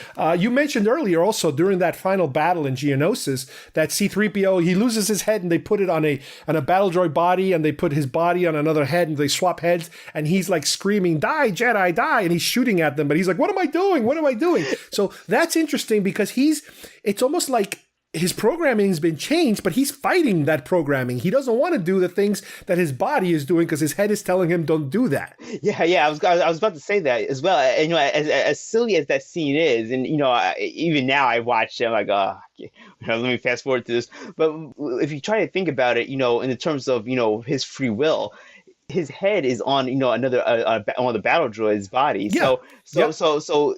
Where is his C-3PO-ness? If you can get what I'm asking, like, it's obviously not stored in his head completely, because it's like the body still has certain control that the head cannot control. It's not the way you would logically think it would work. Yeah, and you would think the head's in charge, but it's not really completely in charge. Yeah, and it brings up this whole question of like consciousness. Like, so where's the line in? Like, is it, if you put, could you take C-3PO's consciousness and put it into a battle droid, and would it still be C-3PO or not? So it's very... Right, because they do, and you do see a C-3PO body with a droid head walking around doing weird stuff too. So, yeah. And then eventually R2 is able to knock the head off of, or they knock his head off or something, and he is able to reassemble him, and everything's fine.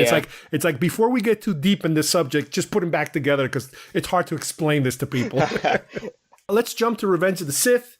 I don't have much to say about Revenge of the Sith in terms of the fact that the droid army is getting more advanced. It's getting more deadly. And you could say, well, yeah, I guess the more deadly and more advanced, the more hatred that it will generate in the post-war environment.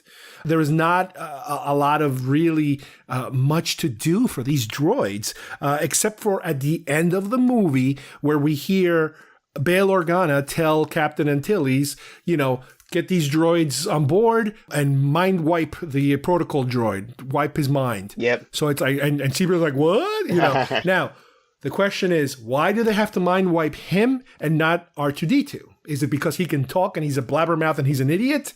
Or is there some kind of other protocol that we are not aware of? Yeah, that's a good question. And I think most likely, because he's so fluent and because he's so talkative and because his I would say C-3PO's reason for existence is to talk. So if I was a commander of I realized that this guy just saw a whole bunch of important actions and things like that. I would say, okay, yeah, you might want to wipe his memory just to make sure there's nothing that leaks out or anything. It's very interesting to see that that they can just make that decision without asking him, without coming to him saying, we want to wipe your memory, or maybe we can upload it and keep it in safe storage for later. No, it's just wiped completely out. And R2-D2, on the other hand, they leave him alone. He knows all the secrets from movie 1 to movie 9, all in between. Yep. He knows everything. Yep. All right, so that brings us to the end of the prequel trilogies. So now let's jump to the new trilogy. Obviously, episode 9 is not out yet. We have Force Awakens and we have The Last Jedi. We're going to hit Rogue One and Solo last. So Force Awakens, once again, I kept looking around and kept looking. I don't see bolts. I don't see restraining bolts anywhere.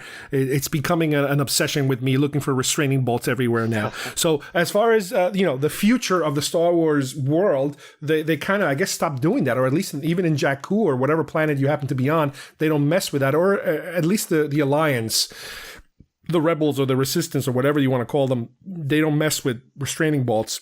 What's interesting about Force Awakens that I found is that BB-8 and Poe seem to have a really weird relationship. Luke always had a very friendly, personal relationship with R2-D2. At times, it almost feels like he can understand him. Granted, he has to read the translation. When he's flying his X-Wing, he can read what R2-D2 is doing. If C-3PO is around, C-3PO can translate.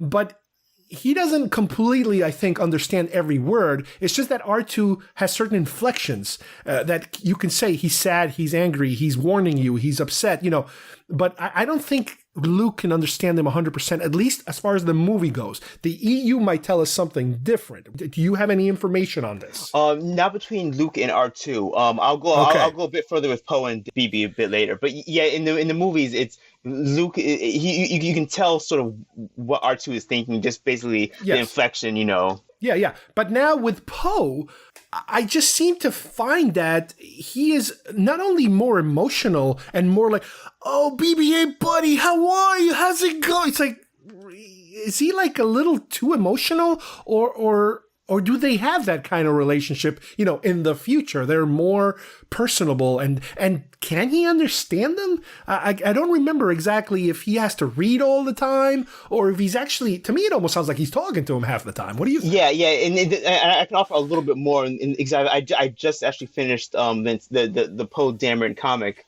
Oh. Yeah, so and they go into many scenes of them together, and yeah, Poe can definitely understand what BB's saying, and they are definitely like buddy cop, hey, how you doing, BB, and start her up and everything. So they definitely have a pretty close knit relationship. But it's almost like he's talking to a young kid. I couldn't imagine him talking to an adult that way.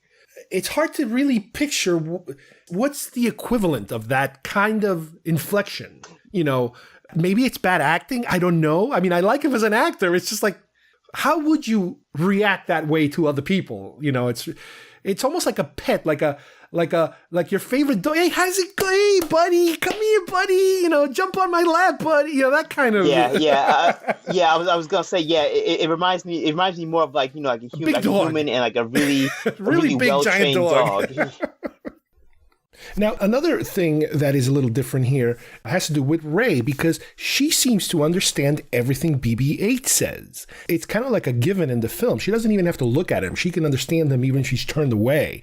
And that's somewhat of an upgrade, I guess you could say, from the original trilogy, as far as chronologically, that there are certain people that can do that. Luke, we almost kind of felt that a little bit, that he was able to understand, even though we did have a couple of scenes where he's reading the translation in the X-Wing of what R2 is saying to him. But by this point, she's just talking to him like she's talking to anybody, and she is capable of understanding.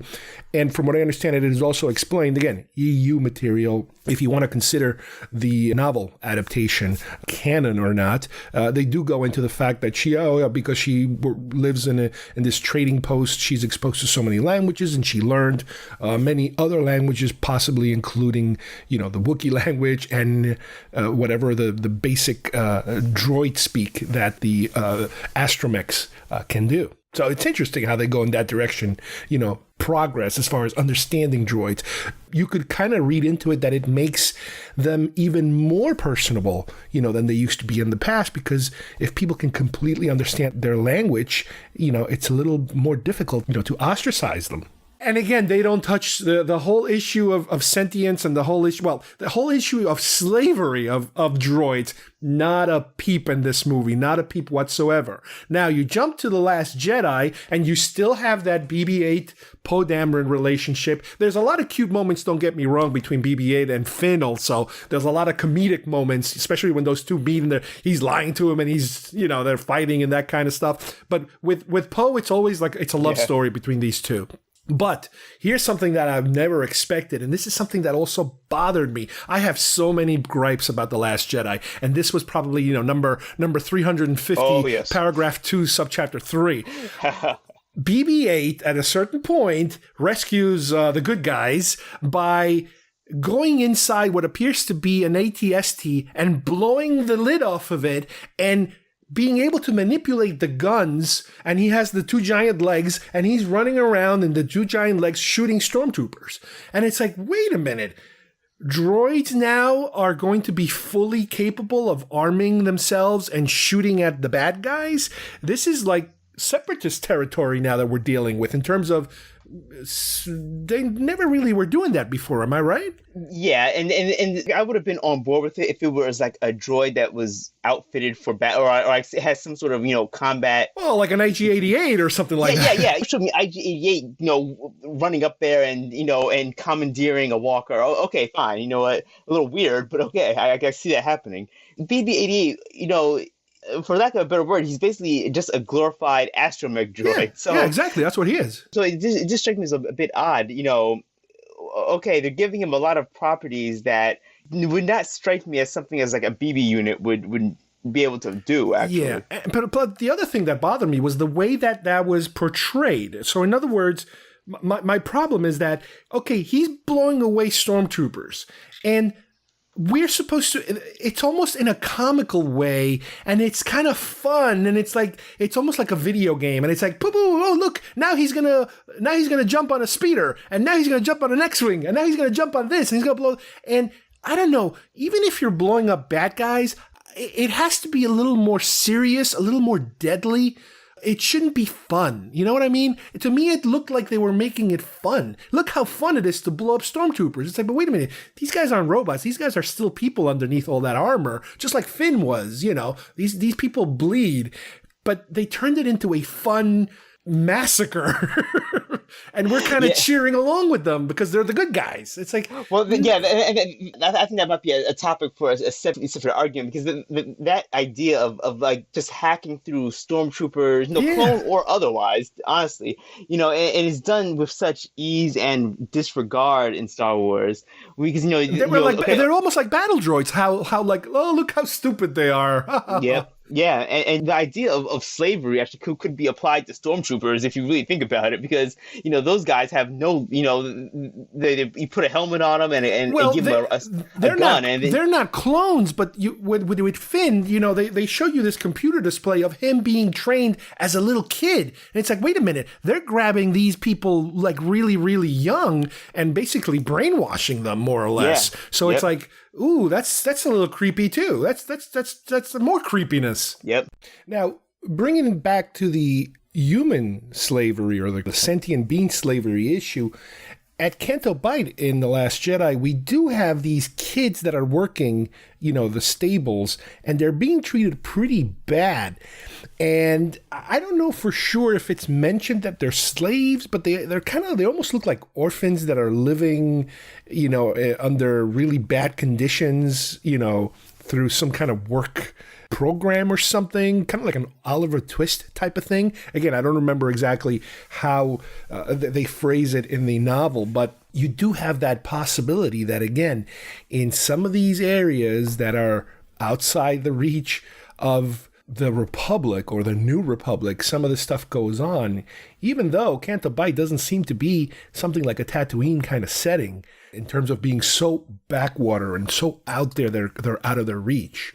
Canto Bight seems to be a pretty, hot and happening location. So I don't know. That's another avenue that is not very fleshed out as to how the rules work. That's as far as we've gone. I don't know which way they're going to go with the 9th film.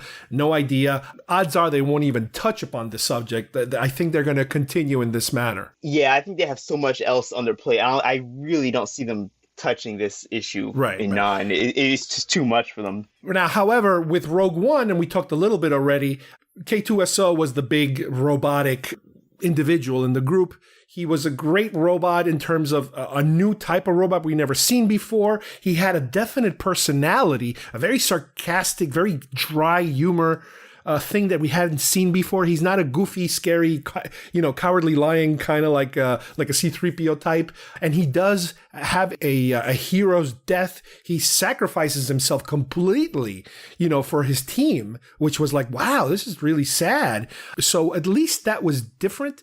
But again, the majority of his lines, except for his death, I would say, he is kind of like the comic relief. Every film needs to have a Jar Jar or an R2-D2 and a C-3PO, bumbling droids type of. He was kind of like that. Every time there was a joke to be delivered, that was his job, to give that very dry sense of humor joke, on that film. Yeah, it was the same thing. It's just that it wasn't done in the bumbling comedic way as R2 and C-3PO. It was more the dry, sarcastic, very witty type of humor. But yes, comic relief nonetheless. And it almost felt like he couldn't even control himself. I know he was supposed to be reprogrammed, and we actually see his model amongst the Imperial troops, and he destroys, I think, 1 or 2 of them. I forget how many of them. But he doesn't seem to have any compassion, for his droid brothers or sisters, if you will. Oh, yeah, no, definitely not. He is completely part of the rebels, and to hell with everybody else, which is kind of part of the tone of Rogue One. Rogue One, Cassian, he's doing some really nasty stuff in the beginning of the film. And even, he's an assassin. He has to kill people that are not necessarily bad guys, but they're liabilities. So they give you this whole new thing with this movie where the good guys are not, riding a white horse, wearing a white cape. They are people that get their hands dirty too, and they're ambiguous as to their, not so much their motivations but their methods. And I kind of found that too in K2SO, that he doesn't really feel much, you know what I mean, like compassion. Yeah, and I read the book Rogue One, and it definitely plays into that factor as well, where Cassian and K2 are very cold and very very calculating. Yeah. I mean, they're working for the Rebel Alliance, sure, but they're not really as heartwarming and compassionate as. It's a very different take. It almost feels a little like a James Bond character. They're a tool. They have a purpose, and their purpose is winning this war that they're fighting, and they don't really have the time for personal relationships or behavior or civilized behavior, if you will. It's like their life is their mission, and their mission is everything that matters. And that's how he programmed them, because that's how he is. So that was a different take. But now we jump to Solo, where this particular subject basically explodes. Whatever little ideas we might be throwing at you so far from all the different movies, the one that gives you a lot, the one that gives you a little. With Solo, they kind of went head on with it, but they did not really accomplish too much other than bring up the subject, I think. One problem is this: talking about droid rights or droid slaves, because we know what happens in the future, and by the future we mean the original trilogy, where the droids are still being treated crappy, and in the current trilogy, where droids are kind of more property, more or less. We kind of know that they really can't resolve the issue. We're not going to have a droid rebellion and then the droids will take over, or the droids will become free and they'll just become just another citizen of the galaxy. No, that's not going to happen, because we have movies that tell us that did not happen. So in this movie, they were able to at least bring up the subject. And the way they did it was with the character L337. Which is supposed to be Lando's co-pilot, which is a droid that he had, and then the droid was able to kind of incorporate new parts into herself, because it's a female personality that this droid has. And that's why it looks the way it does now, is because there's astromech parts, there's protocol parts, there's all kinds of parts. So it kind of emphasizes the point that this isn't a droid that came out of a factory and there's your model, C-3PO protocol. This is a droid that came out of a factory and then it modified itself. So it's a self-made droid in a way, which is probably maybe what makes her more special or more different that we've never seen before. Now, I tried to research as much as possible, and I talked to you about this. Does Lucas provide more information on how he feels about droid rights?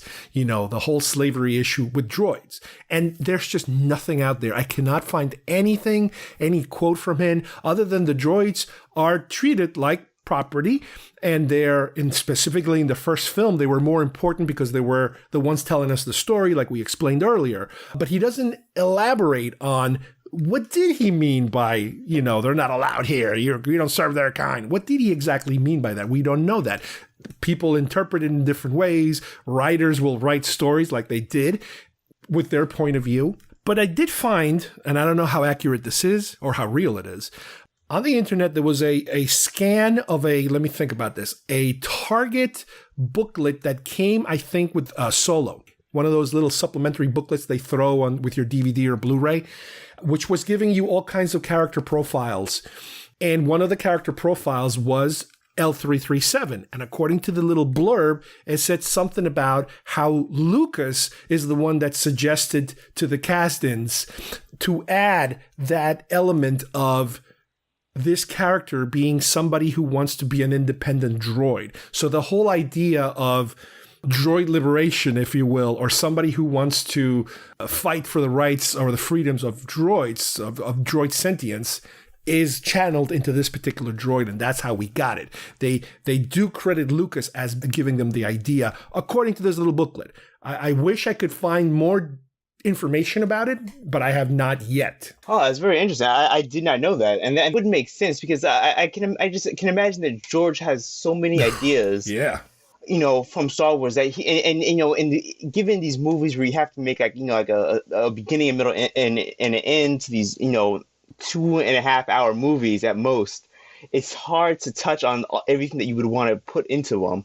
I can definitely imagine, that he has the opportunity where he can suggest something and say, okay, I want to touch on this subject now. And that's what I think he did with the Clone Wars series too, as well. He was able to... He had all the time. He was able to bring some of his ideas that he had into light now because, he had a much more expanded time frame. Now, with this particular character, most of the lines that this character gets has to do with freedom and rights and that kind of thing. Off the bat, when we meet her, she's it's like a robot gladiator fight setting, and she's screaming at the participants, throw your weapons down, don't let them treat you like this. You deserve better than this. So she's and then the guy that's hosting it gets upset at her, and then she starts fighting with him. Then later on, Lando asks her, well, what do you want? And she says, equal rights. Again, a lot of this is done with comedy, which is a big problem that some people have. And I understand that because what's happening is that they're giving you a serious subject, but they're throwing the comedy because they don't feel comfortable sticking to it in a serious manner. It's kind of like you have to sugarcoat a serious problem or a potential problem by giving you humor. And they've done this throughout this entire movie. Anytime she says something that has to do with that, it's done in a funny manner. There's a point where she's cutting free like the chains to a door to get into the Falcon, and she's like, turn around, please. I need some privacy. And it's kind of weird, but it's kind of like, wait, I don't get it. Okay, she's ashamed or she's embarrassed. Okay, that's a human trait, but they make it funny, like almost like she's naked or something, it's like, okay, I get it, it's funny, but it's serious too. So there's all kinds of weird stuff like that. Then the big scene at the end in Kessel where they're trying to create a diversion, she basically starts a droid revolt. Not only is she involved in freeing all the prisoners and the slaves, humans and creatures, but she's also freeing all the robots, and that's when we see the restraining bolts that they start removing restraining bolts left and right. So there's another group that uses restraining bolts. And that basically ends with her being hurt, shot, boom, drops dead. That's the end of the character, more or less. But they are able to, again, through the story, Lando is basically capable of saving her brain, more or less, and injecting it into the Falcon. So now that she's part of the computer, the computer guts of the Falcon, she's able to still be the navigator for the Falcon, which somebody pointed out, which is, I don't know if it's a retcon way of kind of writing your way into something, because on Empire, there's a scene where C-3PO is trying to figure out what's wrong with the Falcon, and he tells Han Solo, your computer has a very peculiar dialect. And people are saying, well, okay, that's the connection to L337, is that this isn't a regular computer in the Falcon. This computer is a robot, just like he was a robot and some other astromechs and that sort of thing. So again, this is retcon. So retcon, you can make up whatever you want, and it's a happy little coincidence that they were able to manufacture. But it kind of gives you that whole thing. So with this character, like I said, they're able to throw the subject kind of in your face, but they also have to kind of coat it with a very thick layer of comedy. Yeah, and I think they did a decent job at it, but it's just the fact that at the end of the day, there wasn't really, and I know it wasn't the main focus of the movie, so I guess they couldn't have given us a definite answer or anything, but it just seems like the whole droid revolution was interesting, it was a good idea, but it just didn't really go anywhere, at least in the movie. Yeah, it's like, okay, it happened, but it's almost like a failed attempt at an uprising, let's say, or it's part of history. It's a failed attempt in history, which you can kind of say, all right, well, even in historical America, there have been slave uprisings that got nowhere. Yeah, right. And some things worked and some things didn't work, and some things are forgotten and some things are remembered. So I guess this is kind of like one of those, it didn't work situation. Yeah, and on a more meta level, it gives them like a story beat to play with later on. So, in any of the upcoming books or anything, they can now that's EU material and comic definitely. book. Yeah. So it gives them an easy story or two that they can bring up now. And the other thing about this movie, which is nothing new, because what's been happening in the last, since the Force Awakens came out, and the backlash of the trolls and the haters and all the people that have issues with these films, one of the big complaints was the droid, was not only the fact that her whole motivation was droid rights. People have a bug up their ass about that. But specifically, there is a line in there between her and Kira where she is basically in love with Lando. And she thinks Lando is equally in love with her the way that she thinks she is. And and Kira's even asking her, well, it's different. How would that work? And she was like, yeah, it works. Believe me, it would work.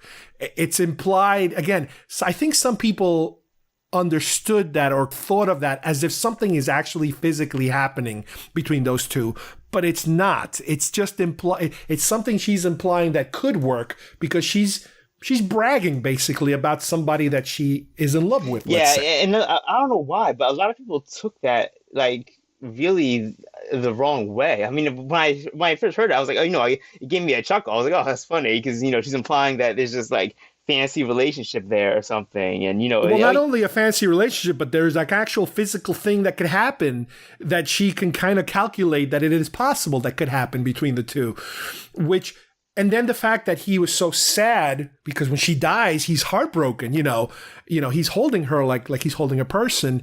And again, people, because of the way that he reacted that way, some people were this whole thing about Lando is pansexual, or Lando is not exactly the ladies' man that we all thought he was because he likes robots now or something. And they, again, like, oh my God, here we go. Yeah. Here we go down that rabbit hole again. Yep. Climb on out. And it's like, who cares? Luke really appreciates, R2. They're really good friends. Look at Poe Dameron. He loves that little robot. And Lando loves his robot. So, again, it's not a serious movie. It's something cute. But again, because of the fact that they are introducing serious subjects but not dealing deep into it, it seems to upset different camps in many different ways. I've read a lot of blog postings and watched videos where people are just trashing the movie specifically because of that particular character in Lando. And there are people that are also upset about the fact that they finally do bring up the issue of slavery with droids, for example. but they don't take it seriously. They don't push it. They bring it out and they get so much closer to the root of the issue, but they don't kind of bring it all the way out there, and they make it into jokes. Everything it ends up being a jokes having to do with droids. So it's just an unusual, reaction from different sides of the fence that, people had, to this particular character. Yeah, and the thing is, I mean, as much as I would love to have a movie, based on a more serious take on the whole droid rights thing, I don't think Solo was the movie to do it. If you're going to go down that path and tell that story, I'd rather have it be a movie that's dedicated to that story, not as like a B plot, or else you're just going to fall into the same thing. It's just going to be kind of brushed aside.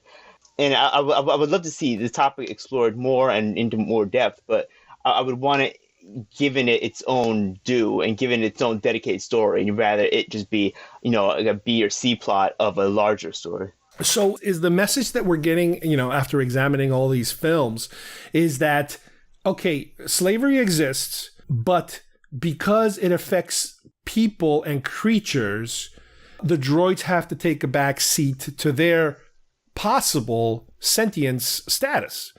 Granted that we're not even saying all droids are sentient. The Treadwell droid is not as sentient as C-3PO, or the mouse droid is not as sentient as R2-D2, for example. The rebellion doesn't seem to be that concerned, just like the Empire, about droid rights, that sort of thing. They're just another tool, and they're really not thinking about it. I mean, that's what I'm kind of thinking. That's the message that we're getting. Yeah, and I think it played onto the fact that, because these droids are so mundane and so, everyday, that no one really, I don't think too many people really take the time to, would take the time to sort of, really reason, is this toaster that I have, conscious or not?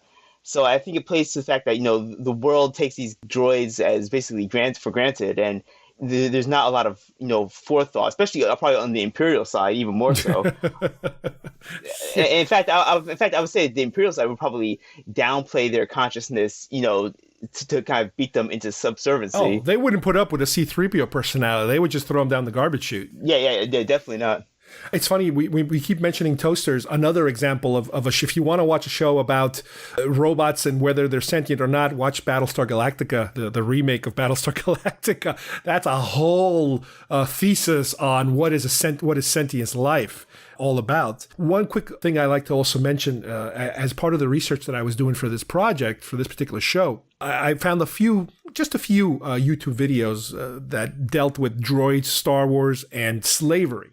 And people giving examples of all this. And there was one particular guy who gave a lot of these examples, movie by movie. And A New Hope, this is what he says. So that could kind of give you the hint that they're sentient and they're all treating them badly. So he was presenting the case similar to how we've been talking about it, except it took him 10 minutes basically to do his. We're almost at a 2-hour mark here. But, he was kind of going fast. And based on all his information, as fast as he was going, it's kind of like, the conclusion was that, droids are sentient in Star Wars world, and that they're both being taken advantage by the Empire and the Rebellion.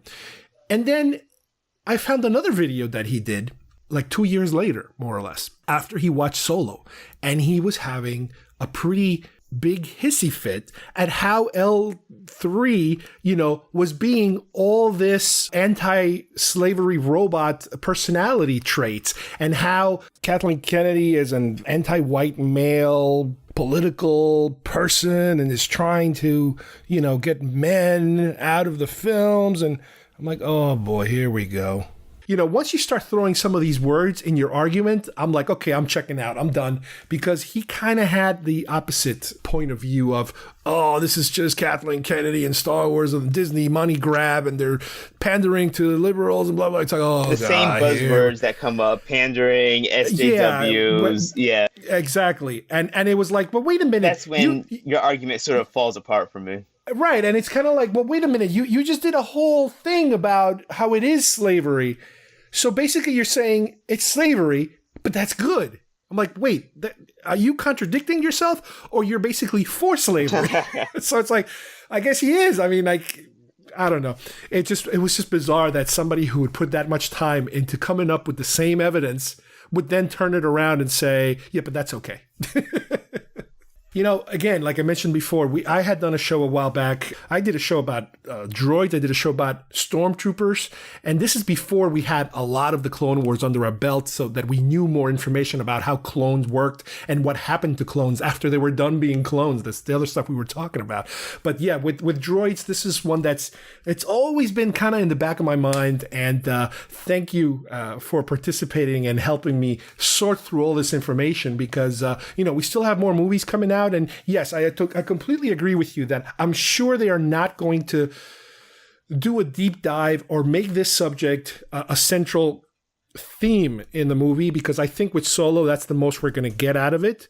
And specifically, since we're dealing in future movies, who the hell knows? Maybe when they have another trilogy, if they ever do make other trilogies not directly connected to like episode 7, 8, 9, 10, 11, 12, but maybe it obviously has nothing to do with the Skywalker family. Maybe it's so far in the future that it's a whole new ball game and droids maybe are considered to be just part of a side, whether they're with the bad guys or with the good guys. I mean, we've already seen a lot of droids on the bad guy side. It would be nice to see a lot of droids on the good guy side, as just another individual and not just another tool for them to use. So that would be an interesting thing. It would be. And actually, I think that type of story would be, because we now know that Disney's coming with, their new streaming service. So I think if they were going to do something like that, I think that would be perfect marketing for a mini series or a TV series about this subject. Well, you heard that. Speaking of IG-88, he is going to show up in The Mandalorian. That's right. So they're going to give us some information on what his motivation and what his deal is. So that would be interesting. I don't think he's just a background cameo like he was in Empire. Because he does have a sort of semi-cult following. So I think in the Cassian and the Mandalorian show, I think that topic of droids and rights, that could really come into play for both series. Especially because that's the timeline. That's exactly when Solo takes place, and it's it's the pre New Hope era where maybe that's when most of these incidents occurred. That all of a sudden there might have been a spark of rebellion even amongst droids. So we'll see. So once again, Steve, thanks for joining me today. No, it was my pleasure. And I feel we can go on for another 2 hours, honestly. and not even just, in the realm of Star Wars, but the whole AI, in all science fiction is something that, we could go on and on and on and on about. But I appreciate you having me on, and I thank all the listeners for having me. You're welcome. And again, if anybody is interested in diving even deeper into this, watch some of those other movies like the Blade Runner films and Ex Machina, because wow, talk about the possibilities in science fiction or where things could go and how you could explain these things. I mean, and this is also very heavy in anime. They deal with this kind of stuff too. So there's plenty of gateways for you guys, to explore this particular subject. I brought it up in one of our previous podcasts, but Ghost in the Shell, I also, the animated movie, it heavily talks about what is life and like a sentient being and everything. It really delves into that topic. Sounds good. All right, well, I hope you guys enjoyed today's show. I once again want to thank Steve for joining me and helping me put together this show, this very thorough examination that we've done specifically about droids and whether or not they're considered and treated like slaves in the Star Wars world. We've been through all of the films, the standalones, the trilogies, you name it. I know there's going to be some future ones coming up, and we look forward to seeing how droids are treated in upcoming films. So on behalf of everybody here, thank you for listening, and we will see you soon here at GeekFest Rants. Bye-bye, everybody.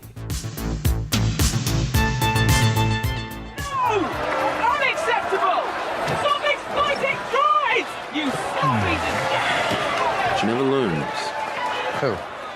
My first mate. Got no business being here. Get out of here. How can you condone this savagery? You should not be doing this. They're using you for entertainment.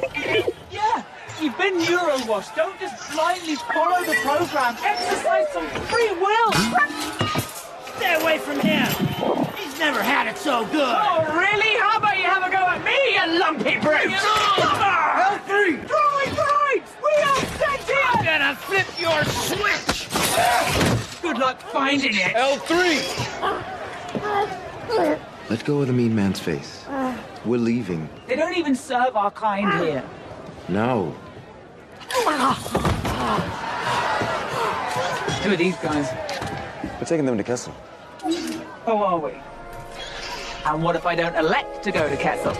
Please don't start. Oh, what? You'll have me wiped? You couldn't get from here to Blackspire without me. Now you're gonna make the Kessel run? If she doesn't want to fly, I'll be your co-pilot. No. It's okay. She's definitely going. Oh, why? Because you're my organic overlord? Because I'm your captain. How about that? I actually would have a memory wiped. But she's got the best damn navigational database in the galaxy. Could use a fresh coat of paint, though. Landonis, you do not want to press that button with me. If you would like to subscribe to our show, send us messages, or see video links to some of the topics we talked about today, please visit our homepage at geekfestrants.com or our YouTube channel, Facebook page, or iTunes at GeekFest Rants. I don't know what we're yelling about! GeekFest Rants is produced by Carlos Perone, copyright 2019.